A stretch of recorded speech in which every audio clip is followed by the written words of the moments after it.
This is your Flamme Rouge. Undisplayed, but nonetheless we will have a sequence of right-handers now that will reveal themselves, and you can see that Groenewegen is in a very good position at the moment. He's almost making a nuisance of himself. Heinrich Hausler in fact is there.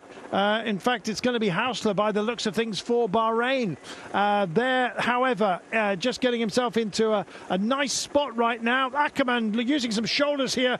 He and Albanese just not sending each other Christmas cards, I can tell you, and they're starting to look for each other. Groenewegen is locked in, I'm afraid, and Sutterlin's trying to find a little bit of room for him. Can't do it. Meanwhile, on the barriers, when's it time to open up? And where is Ackerman? That's the big question. Is he slightly out of position at the moment? It's Groenewegen that picks it up, has a big old turn of things. Fiorelli on the barriers is almost a lockdown here, and it looks like a runaway for Bardiani. This is absolutely superb. Tamino wants a piece of it, and Groenewegen's just decided to go wide. Groenewegen starts to get the drive on right now, and it's going to be his, and it is so as well. Tamino in second place by the looks of things.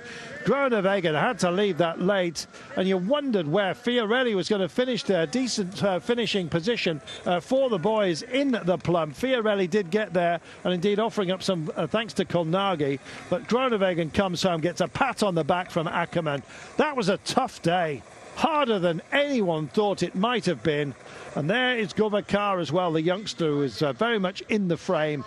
But Groenewegen delivers on a lumpy day, and that will make that even more special for him. What about that?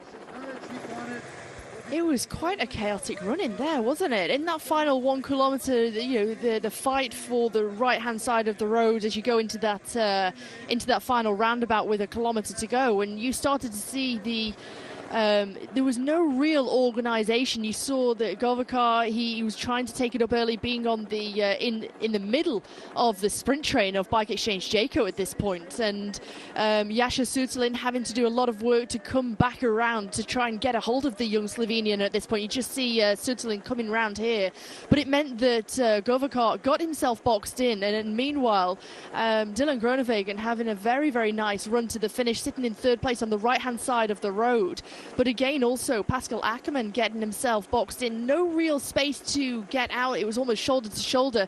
But it was the rider from Bardiani in Fiorelli who opened things up with his teammate Kolnagi on the wheel at this point. And they were in such a strong position into the final 50 metres. But Groenewegen with that fierce acceleration into the line, a couple of bike lengths ahead of Tamino of Alpecin Fenix, and third was that for Ackerman there. He just got out in time, but yeah, very, very messy sprint, and for some of those riders finding themselves out of position and boxed in. And